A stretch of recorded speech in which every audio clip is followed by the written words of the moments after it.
जय माता दी दोस्तों, माता रानी की कृपा आप और आपके पूरे परिवार सदा और सर्वदा बनी रहे। दोस्तों, आपको स्वागत है अपना channel my lovely home and garden में। आज दोस्तों हम लोग बात करेंगे हरितालिका तीज से संबंधित पौराणिक कथा। आज की वीडियो में हम लोग सुनेंगे पौराणिक कथा, जो कि व्रत और पूजा के बाद, हरितालिका तीज के दिन पूजा के बाद अवश्य ही सुनना चाहिए। जैसे सुनने मात्र से ही आपके सारे पाप कटते हैं और आपको सुख शांति समृद्धि की प्राप्ति होती है। दोस्तों, तो अवश्य ही सुने। कहा जाता है कि कोई भी पूजा बिना उसके कथा या फिर बिना उसकी कहानी को सुने पूर्ण नहीं होती है। तो कोई भी व्रत को पूर्ण करने के लिए उससे संबंधित महात्म्य और उसके संबंधित कथा को अवश्य सुनना चाहिए। तो चलिए हम लोग सुनते हैं, लेकिन उसके पहले एक रिक्वेस्ट है कि आपको इस वीडियो की कोई भी जानकारी अच्छी और उपयोगी लगे तो अवश्य ही लाइक करें। लाइक करना ना भूलें, अपने फ्रेंड्स और फैमिली में शेयर करना भी ना भूलें, जिससे कि उनको भी हम लोग लाभ पहुंचा सके। आप मेरे चैनल पर पहली बार आए हैं तो मेरे चैनल को सब्सक्राइब करें, बेल नोटिफिकेशन अवश्य ही दबाइए, जिससे आने वाले वीडियो की जानकारी आपको सर्वप्रथम प्राप्त हो सके। दोस्तों, कोई भी सुझाव या प्रश्न हो तो आप कमेंट बॉक्स में लिख सकते हैं। तो दोस्तों, हम लोग आज इसके बारे में जानते हैं। एक बार भगवान शिव ने पार्वती जी को उनके पूर्व जन्म का स्मरण कराने के उद्देश्य से इस व्रत के महात्म की कथा कही थी। श्री भोले शंकर बोले, हे गौरी, पर्वतराज हिमालय पर स्थित गंगा के तट पर तुमने अपनी वात्सल्य अवस्था में 12 वर्षों तक अधोमुखी होकर घोर तप किया था। इतनी अवधि तुमने अन्न न खाकर पेड़ों के सूखे पत्ते चबाकर व्यतीत किए। माघ की विकराल शीतलता में तुमने निरंतर जल में प्रवेश करके तप किया। वैशाख की जला देने वाली गर्मी में तुमने पंचाग्नि से शरीर को तपाया। श्रावण की मूसलाधार वर्षा में खुले आसमान के नीचे बिना अन्न जल ग्रहण किए समय व्यतीत किया। तुम्हारे पिता तुम्हारी असाध्य तपस्या को देखकर बड़े दुखी होते थे, उन्हें बड़ा कलेश होता था। तब एक दिन तुम्हारी तपस्या तथा पिता के कलेश को देखकर नारद जी तुम्हारे घर पधारे। तुम्हारे पिता ने हृदय से अतिथि सत्कार करके उनके आने का कारण पूछा। तब नारद जी ने कहा, गिरिराज, मैं भगवान विष्णु के भेजने पर यहाँ उपस्थित हुआ हूँ। आपकी कन्या ने बड़ा कठोर तप किया है। इससे प्रसन्न होकर वे आपकी सुपुत्री से विवाह करना चाहते हैं। इस संदर्भ में आपकी राय जानना चाहता हूँ। नारद जी की बात सुनकर गिरिराज गदगद हो उठे। उनके तो जैसे सारे कलेश ही दूर हो गए। प्रसन्न चित्त होकर वे बोले, श्रीमान, यदि स्वयं विष्णु मेरी कन्या का वरण करना चाहते हैं, जो पूरे कहा जाए कि संसार के पालनहार हैं, तो भला मुझे क्या आपत्ति हो सकती है। वे तो साक्षात परम परमेश्वर हैं। हे महर्षि, यह तो हर पिता की इच्छा होती है कि उसकी पुत्री सुख संपदा से युक्त पति के घर की लक्ष्मी बने। पिता की सार्थकता इसी में है कि पति के घर जाकर उसकी पुत्री पिता के घर से अधिक सुखी रहे। तुम्हारे पिता की स्वीकृति पाकर नारद जी विष्णु के पास गए और उनसे तुम्हारे विवाह के निश्चित होने का समाचार सुनाया। मगर इस विवाह संबंध की बात जब तुम्हारे कान में पड़ी तो तुम्हारे दुख का ठिकाना न रहा। तुम्हारी एक सखी ने तुम्हारी इस मानसिक स्थिति थी उसे समझ लिया और उसने तुमसे उस विक्षिप्तता का कारण जानना चाहा। तब तुमने बताया, मैंने सच्चे हृदय से भगवान शिव शंकर का वरण किया है, किंतु मेरे पिता मेरा विवाह विष्णु जी से निश्चित कर दिए हैं। मैं विचित्र धर्म संकट में हूँ। अब क्या करूं? प्राण छोड़ देने के अतिरिक्त अब कोई भी उपाय शेष नहीं बचा है। तो आपकी सखी बड़ी ही समझदार और सूझबूझ वाली थी। उसने कहा, सखी, प्राण त्यागने का इसमें कोई कारण ही नहीं है। संकट के मौके पर धैर्य से काम लेना चाहिए। नारी के जीवन की सार्थकता इसी में है कि पति के रूप में हृदय से जिसे एक बार स्वीकार कर लिया, जीवन पर्यंत उसी से निर्वाह करे।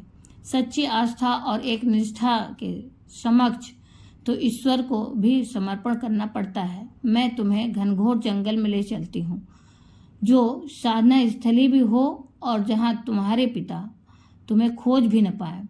वहाँ तुम साधना में लीन हो जाना। मुझे विश्वास है कि ईश्वर अवश्य ही तुम्हारी सहायता करेंगे।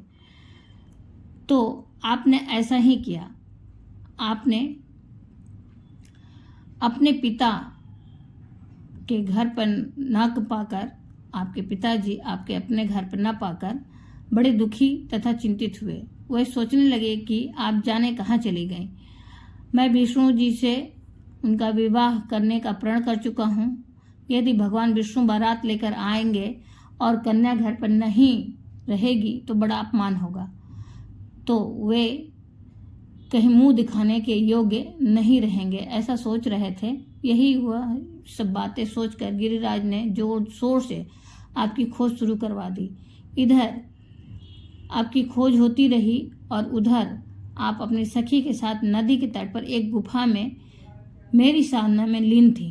भाद्रपद शुक्ल की तृतीया तिथि को हस्त नक्षत्र था। उस दिन आपने रेत के शिवलिंग का निर्माण करके व्रत किया। रात भर मेरी स्तुति की, गुणगान किया और गीत गाकर जागती रही।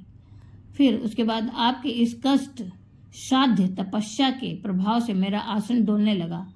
मेरी समाधि टूट गई। मैं तुरंत आपके समक्ष जा पहुंचा और आपकी तपस्या से प्रसन्न होकर आपसे वर मांगने के लिए कहा। तब आपने अपनी तपस्या के फलस्वरूप मुझसे अपने समक्ष पाकर कहा, मैं हृदय से आपको पति के रूप में वरण कर चुकी हूँ। यदि आप सचमुच मेरी तपस्या से प्रसन्न होकर यहाँ पधारे हैं तो आप अपनी अर्धांगिनी के रूप में मुझे स्वीकार कर लीजिए। तब मैं तथास्तु कहकर वहाँ से कैलाश पर लौट आया। प्रातः होते ही आपने पूजा की समस्त सामग्री को नदी में प्रवाहित करके अपने सहेली सहित व्रत का पारण किया। उसी समय अपने मित्र, बंधु व दरबारियों सहित गिरिराज आपको खोजते खोजते वहां पहुंचे और आपकी इस कष्ट साध्य तपस्या का कारण तथा उद्देश्य पूछा। उस समय आपकी दशा को देखकर गिरिराज अत्यधिक दुखी हुए और पीड़ा के कारण उनकी आंखों में आंसू उमड़ पड़े। आप उनके सामने आंसू पोंछते हुए, उनकी आंखों के आंसू को पोंछते हुए विनम्र स्वर में कहीं, पिताजी, मैं अपने जीवन का अधिकांश समय कठोर तपस्या में बिताया है। मेरी इस तपस्या का उद्देश्य केवल यही था कि मैं महादेव को पति के रूप में पाना चाहती थी। आज मैं अपनी तपस्या की कसौटी पर खरी उतर चुकी हूँ। आप क्योंकि विष्णु जी से मेरा विवाह करने का निर्णय कर लिए थे, इसलिए मैं अपने आराध्य को खोज में घर छोड़कर चली आई। अब मैं आपके साथ इसी शर्त पर घर जाऊंगी कि आप मेरा विवाह विष्णु जी से न करके महादेव जी से करेंगे। गिरिराज मान गए और आप को घर लेकर आए। कुछ समय के पश्चात शास्त्रोक्त विधि विधान पूर्वक उन्होंने हम दोनों का विवाह कर दिया। विवाह सूत्र में हम लोगों का बांध दिया। हे पार्वती, भाद्रपद की शुक्ल तृतीया को आपने मेरी आराधना करके जो व्रत किया था उसी के फलस्वरूप मेरा आपसे विवाह हुआ।